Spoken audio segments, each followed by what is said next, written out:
Hello everyone, welcome back to my YouTube channel. My name is Himanshu Gautam. तो कल हमने जो हमारा प्राणियों में संरचनात्मक संगठन चैप्टर है, उसके पेज नंबर 5 की एनसीईआरटी बुक से रीडिंग लगा ली थी।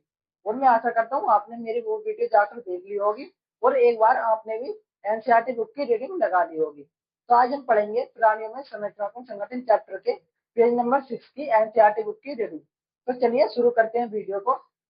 अब जो हमारा संधिस्थल होता है, उसपे हमारी पीले रंग की नलिकाएं पाई जाती हैं, जिनकी संख्या 100 से 150 होती है। उन्हें हम क्या कहते हैं? नीले पिंक की नलिकाएं कहते हैं। ये हीमोलिम्फ से उत्सर्जित पदार्थों के उत्सर्जन में सहायक होती हैं। यानी कि ये किस चीज में सहायक होती हैं? जो हमारा क्या होता है, हीमोलिम्फ का उत्सर्जित पदार्थ होता है, उसके उत्सर्जन में सहायक होती हैं। पश्चांत्र मध्यांतर से थोड़ा चौड़ा होता है। यानी कि जो हमारा पश्चांत्र होता है, और वो क्या होता है, जो हमारा मध्यांतर होगा उससे थोड़ा चौड़ा होता है। तथा यक्षुअंत बाह्य यंत्र व मूत्राशय में विभक्त रहता है। एवं वो क्या रहता है, यक्षुतांत्र बाह्य तंत्र एवं मूत्राशय में विभक्त रहता है। मलाशय बाहर की ओर गुदा द्वारा खुलता है। यानी कि जो हमारा मलाशय होता है वो बाहर की ओर किसके द्वारा खुलता है? गुदा के द्वारा खुलता है। सिलचटे में खुले प्रकार का परिसंचरण तंत्र होता है। यानी कि जो हमारा कॉकरोच होता है, उसमें किस प्रकार का परिसंचरण पाया जाता है? हमारे खुले प्रकार का परिसंचरण तंत्र पाया जाता है। इसकी रुधिर वाहिनियां अल्प विकसित होती हैं। और जो इसकी रुधिर वाहिनियां होती है वो कैसी होती है? वो अल्प विकसित होती हैं और रुधिर गुहा में खुलती हैं। और वो कहाँ खुलती है? जो हमारी रुधिर गुहा होती है उसमें खुलती है, यानी कि रुधिर गुहा में खुलती है। तथा उसी में सभी अंतरंग अंग डूबे रहते हैं। यानी कि इसमें क्या होता है, जो हमारे सभी के होते हैं अंतरंग होते हैं, अंतरंग अंग होते हैं, वो डूबे रहते हैं, जिसे रुधिर लसिका कहते हैं। और उसको हम क्या कहते हैं? उसे हम रुधिर लसिका कहते हैं। रुधिर लसिका जिसे हम हीमोलिम्फ रंगीन प्लाज्मा व रुधिराणुओं से बना होता है। यानी कि जो हमारी क्या होती है, रुधिर लसिका होती है, वो किससे बनी होती है? रंगीन प्लाज्मा व रुधिराणुओं से बनी होती है। कोकरोच का हृदय एक लंबी पेशीय नली होती है। यानी कि जो हमारा कॉकरोच होता है, जो उसका हृदय होता है वो कैसी होती है? एक लंबी पेशीय नली के रूप में होता है, जो रुधिर रुधिर गुहा में वृक्ष और आधार के मध्य पृष्ठीय रेखा के साथ साथ स्थित है। यानी कि जो कहाँ स्थित होता है, जो हमारी क्या होती है, रुधिराणु होते हैं, उनके वृक्ष और अधर की मध्य जो उनके जो मध्य की क्या होती है, पृष्ठीय रेखा होती है, उसके साथ साथ स्थित होता है। हृदय कीपाकार कोष्ठों से वेदित होता है। यानी कि जो हमारा हृदय होता है वो क्या होता है, जो हमारे कीपाकार कोष्ठक होते हैं उनसे विभजित होता है। यानी कि कीपाकार कोष्ठक की आकृति का होता है और दोनों तरफ आस्य होता है। यानी कि दोनों तरफ कैसा होता है, वो आस्य होता है, जिसे ओसिटा कहते हैं। श्वसन तंत्र सार्किक श्वसन नलों के जाल का बना होता है। यानी कि जो हमारा क्या होता है, श्वसन तंत्र होता है, वो क्या होता है, सार्किक श्वसन जो नली होती है उनके जाल का बना हुआ होता है। श्वसन नाल श्वसन छिद्रों द्वारा खुलती है। यानी कि जो हमारी क्या होती है, श्वसन नाल होती है, यानी कि श्वसन नली होती है, वो क्या होती है, जो हमारे श्वसन छिद्र होते हैं उनके द्वारा खुलती है। हवा 10 जोड़ी श्वसन छिद्रों द्वारा अंदर प्रवेश करती है। यानी कि जो हवा होती है वो क्या करती है, जो हमारे 10 जोड़ी श्वसन छिद्र होते हैं उनके द्वारा अंदर प्रवेश करती है, जो कि शरीर की पच्च सतह पर व्यवस्थित होते हैं। और ये जो हमारे 10 छिद्र होते हैं, ये कौन सी सतह पर स्थित होते हैं शरीर की? ये शरीर की पच्च सतह पर व्यवस्थित होते हैं।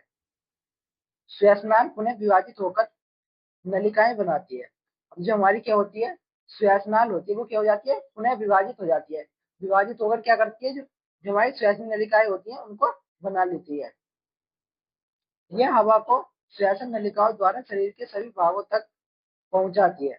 और फिर ये क्या कार्य करती है, जो हमने हवा ली है उसको क्या, जो हमने हवा ली है उसको श्वसन नलिकाओं द्वारा शरीर के सभी भागों तक पहुंचाती है। यानी कि जो कॉकरोच छिद्रों द्वारा हवा लेता है उसको क्या श्वसन जो नलिकाएं होती है उनके द्वारा सभी शरीर के भागों तक पहुंचा देती है। श्वसन छिद्रों का खुलना अवरोधी द्वारा नियमित होता है। यानी कि जो हमारे श्वसन छिद्र होते हैं वो किसके द्वारा खुलते हैं, जो हमारा अवरोधी होता है उसके द्वारा नियमित होते हैं, यानी कि किसके द्वारा खुलेंगे, वो हमारे अवरोधी द्वारा खुलते हैं। श्वास नलिकाओं पर गैस का आदान प्रदान विसरण विधि द्वारा होता है, यानी कि जो हमारी क्या होती है, श्वास नलिकाएं होती हैं, उनमें जो गैस का आदान प्रदान होता है वो किसके द्वारा होता है, विसरण विधि द्वारा होता है।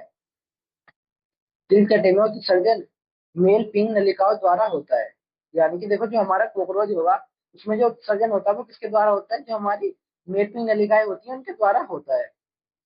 प्रत्येक नलिका ग्रंथि एवं रोम युक्त उपकला द्वारा अस्त्रित होती है, यानी कि जो हमारी क्या होती है, प्रत्येक नलिका होती है वो या तो ग्रंथि या फिर रोम युक्त उपकला द्वारा क्या होती है, अस्त्रित होती है, यानी कि उनके ऊपर एक परत चली रहती है। ये नाइट्रोजन अपशिष्ट पदार्थों का अवशोषण करके उन्हें जैविक रासायनिक क्रिया द्वारा यूरिक अम्ल में परिवर्तित कर देते हैं। और ये क्या करते हैं, जो हमारे क्या होते हैं, नाइट्रोजनिक अपशिष्ट पदार्थ होते हैं उनका शोषण करके एवं रासायनिक अभिक्रिया करके क्या करते हैं, उन्हें यूरिक अम्लों में परिवर्तित कर देते हैं, यानी कि उन्हें यूरिक अम्ल में बदल देते हैं। यूरिक अम्ल पश्चांतर द्वारा उत्सर्जन कर दिया जाता है, यानी कि जो हमारा क्या होता है, यूरिक अम्ल होता है वो पश्चांतर द्वारा क्या कर दिया जाता है, उत्सर्जित कर दिया जाता है। अतः ये कीट यूरिक अम्ल उत्सर्जी कहलाता है। अतः ये जो हमारा कीट होता है ये क्या कहलाता है, यूरिक अम्ल उत्सर्जी कहलाता है। इसके साथ साथ वसापिंड, विरकाणु, उत्प्रेक्षा और यूरेकोस ग्रंथि भी उत्सर्जन में सहायक होती है, यानी कि इसके साथ साथ क्या होता है, जो हमारे वसापिंड होते हैं, विरकाणु और जो हमारी उत्प्रेक्षा और हमारे यूरिकोस ग्रंथि होती है वो भी क्या होती है, उत्सर्जन में सहायक होती है। क्रिकेट में तंत्रिका तंत्र एक श्रेणीबद्ध खंडित व्यवस्था गुच्छिकाओं का बना होता है, यानी कि जो हमारा क्या होता है, कॉकरोच होता है इसका जो क्या होगा, तंत्रिका तंत्र होगा वो एक श्रेणीबद्ध खंडित व्यवस्था गुच्छिकाओं द्वारा बना होता है और अधर तल पर युग्मित अनुदैर्घ्य संयोजन से जुड़ी रहती है। और ये किसके द्वारा जुड़ी रहती है, जो हमारा क्या होता है, अधर तल होता है उसमें युग्मित अनुदैर्घ्य संयोजन द्वारा जुड़ी रहती है। तीन गुच्छिकाएं वृक्ष, यानी कि जो हमारी तीन गुच्छिकाएं होती हैं वो कहाँ पाई जाती है, वृक्ष में। और छह उधर में स्थित होती हैं, और हमारी जो छह गुच्छिकाएं होती है वो कहाँ स्थित होती है, वो हमारे उधर में स्थित होती है। कोकरोच का तंत्रिका तंत्र पूरे शरीर में फैला रहता है, यानी कि जो कोकरोच होता है उसका जो तंत्रिका तंत्र होगा वो क्या होगा, पूरे शरीर में फैला रहता है। शरीर में तंत्रिका तंत्र का थोड़ा सा हिस्सा रहता है, यानी कि जो कॉकरोच का सिर होगा तो उसमें जो हमारे तंत्रिका तंत्र का हिस्सा होता है वो थोड़ा सा होता है, यानी कि जो हमारे तंत्रिका तंत्र है उसका जो कॉकरोच के सिर में हिस्सा होगा वो बहुत थोड़ा सा होता है। जबकि बाकी भाग शरीर के दूसरे भागों में उधर तल में उपस्थित होते हैं, यानी कि जो हमारे बाकी भाग होते हैं उसमें के शरीर के दूसरे अंगों में अधर तले में उपस्थित होते हैं, यानी कि जो हमारे तंत्रिका तंत्र के बाकी भाग होंगे वो शरीर के क्या होंगे, उधर तल में व्यवस्थित उपस्थित होते हैं। जब तक आप यह जान चुके होंगे, यानी कि अब तक आप ये जान यानी कि अब तक आप यह जान चुके होंगे कि कॉकरोच का सिर कटने के बाद भी एक सप्ताह तक जीवित क्यों रहता है, यानी कि जो हमारा कॉकरोच होता है अगर हम उसका सिर काट दें वो एक हफ्ते तक जीवित रहता है, यानी कि कॉकरोच का सिर काटने के बाद भी एक हफ्ते तक जीवित क्यों रहता है, आप ये अब जान चुके होंगे। सिर में मानसिक अधिग्रसनिका गुच्छिका द्वारा निरूपित किया जाता है, यानी कि जो हमारा सिर होता है उसे मानसिक अधिग्रसनी गुच्छिकाओं द्वारा क्या किया जाता है, निरूपित किया जाता है, जो कि श्रृंगिकाओं द्वारा संयुक्त नेत्रों को तंत्रिकाएं भेजता है, यानी कि जो हमारी तंत्रिकाएं होती हैं वो फिर किसके कहाँ तक जाने लगती हैं, श्रृंगिकाओं एवं संयुक्त नेत्रों तक जाने लगते हैं। फिर चिकिन में संवेदी अंग श्रृंगिका, आंख, नेत्सेलरी स्पर्क, रेवियल स्पर्क तथा गुर्दा रोम इत्यादि होते हैं, यानी कि जो हमारे कोरोच के क्या होते हैं, संवेदी अंग होते हैं वो होते हैं हमारे श्रृंगिका, आंख, नेत्सेलरी स्पर्क और लेवियल स्पर्क तथा गुदरोम आदि होते हैं। श्रृंगिका स्पर्क और रोमक स्पर्क संवेदी होती है, यानी कि जो हमारी क्या होती है, श्रृंगिका होती है वो क्या होती है, स्पर्क भी होती है और रोमी स्पर्क भी होती है।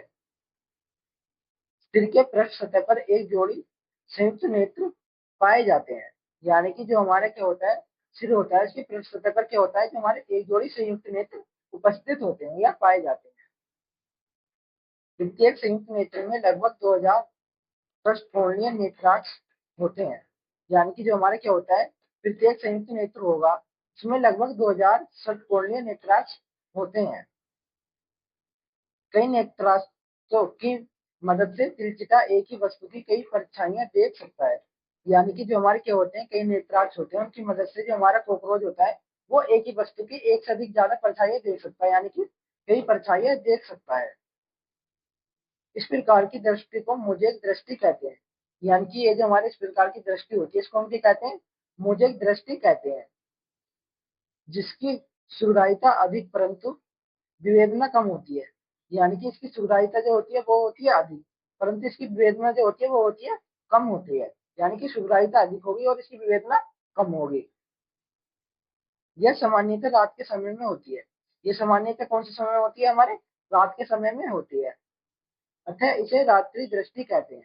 अतः इसे हम क्या कह सकते हैं, रात्रि दृष्टि भी कह सकते हैं।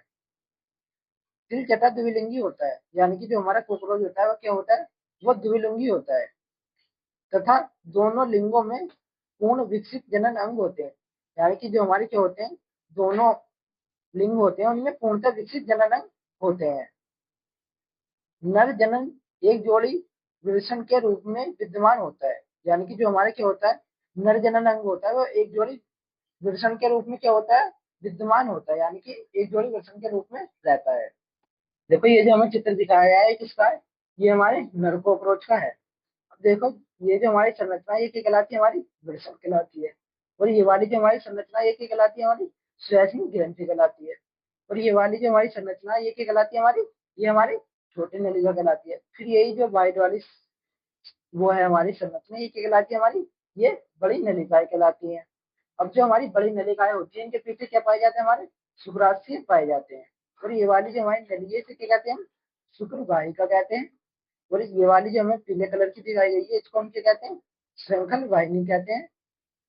और ये जो हमें संरचना दिखाई गई है किसकी, हमारे ये हमारा कहलाता है गायाखंड। और ये वाली जो वो दिखाई गई है संरचना में इसे कहते हैं हम उदर मिशन खंड कहते हैं। यानी कि इसे उदर मिशन खंड कहते हैं। और इसे इसे कहते हैं बुधानून। और ये वाली जो संरचना होती है इसे कहते हैं पोचुसुत। और ये वाली जो हमारी आगे वाली संरचना दिखाई गई है इसे कहते हैं पोट मिशन।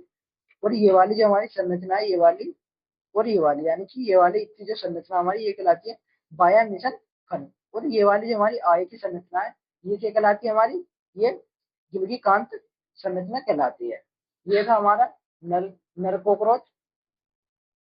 अब ये वाली जो संरचना दिखाई गई है हमें किसकी दिखाई गई है, ये हमें मादा कॉकरोच की दिखाई गई है। तो देखो ये वाली जो हमें दिखाई गई है संरचना ये क्या कहलाती है, हमारी अंडाक्षय।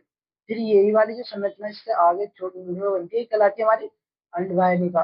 फिर अंडवाहिनी का से नीचे जो संरचना आती है ये जो पीले रंग की दिख रही है इसे कहते हैं हमारे हम सामान्य अंडवाहिनी का। और फिर हमें देखो ये वाली संरचना दिखाई दे रही होगी इसे हम कहते हैं शुक्र ग्राही का। फिर हमें ये वाली संरचना दिख रही होगी लटकी हुई सी जो ये संरचना है इसे हम क्या कहते हैं, युग्मक प्रबंधन कहते हैं। और फिर हमें ये वाला खाली भाग दिख रहा होगा इसे क्या कहते हैं, हम बाह्य प्रगुहा कहते हैं। और ये वाले ऊपर वाली जो हमारी संरचना होती है इसे हम जन्नक कक्ष कहते हैं। अब इन दोनों को मिला के हम क्या कहेंगे, इन्हें हम जन्नक कोष्ठक कहते हैं दोनों को मिलाकर। देखो ये वाली जो हमें संरचना दी गई है और ये वाली संरचना दी गई है इन्हें हम क्या कहते हैं, श्लेषक ग्रंथि कहते हैं। ये था हमारे ये था हमारे मादा कोकरोच का जनन खंड के पश्च में व्यवस्थित होते हैं। यानी कि वो क्या होते हैं, जो हमारे खंड होते हैं उनके पश्च में व्यवस्थित होते हैं। प्रत्येक वृषण में एक पतली नलिका जिसे शुक्रवाहिनी कहते हैं। यानी कि जो हमारे क्या होता है, प्रत्येक वृषण होता है उसमें हमारी एक पतली नलिका पाई जाती है जिसे हम क्या कहते हैं, शुक्रवाहिनी कहते हैं। शुक्राशय से होते हुए सखलनीय वाहिनी में खुलती है। यानी कि वो क्या शुक्राणु से होते हुए सखलनीय वाहिनी में खुलती है। ये सखलनीय वाहिनी नर जनन छिद्र में खुलती है। और ये जो हमारी क्या होती है सखलनीय वाहिनी होती है कहाँ खुलती है, जो हमारा नर जनन छिद्र होता है उसमें खुलती है, जो मादा के उदर में होती है। और ये कहाँ होती है, जो हमारी माँ जो सॉरी जो हमारा गुदा होता है उसके उदर में होती है। एक विशिष्ट छत्रक के रूप की ग्रंथि उधर के 8वें व 7वें खंड में होती है। यानी कि जो हमारी एक छठक रूपी ग्रंथि होती है, वो जो हमारा उधर होता है उसके छठे एवं 7वें खंड में पाई जाती है या फिर होती है, जो सहायक जनन ग्रंथि का कार्य करती है। जो किसका कार्य करती है? जो हमारी जनन ग्रंथि होती है उसका कार्य करती है। बाह्य जनन नेत्रिय एवं गायनोफोफिसस, इसे हम यूनि प्रवर्धन कहते हैं अथवा शिशन खंड के रूप में होती है। यानी कि वो किसके रूप में पाई जाती है? हमारे जो हमारे बाह्य जननेन्द्रिय होते हैं और जो हमारे जनन गायनोफोफिसस, जिसे हम क्या कहते हैं? ह्यूमन प्रवर्धन कहते हैं अथवा हमारे शिशन खंड में के रूप में होती है। जनन रंध्र के चारों ओर काइटिन असममिलित संरचना होती है। यानी कि जो हमारे क्या होते हैं?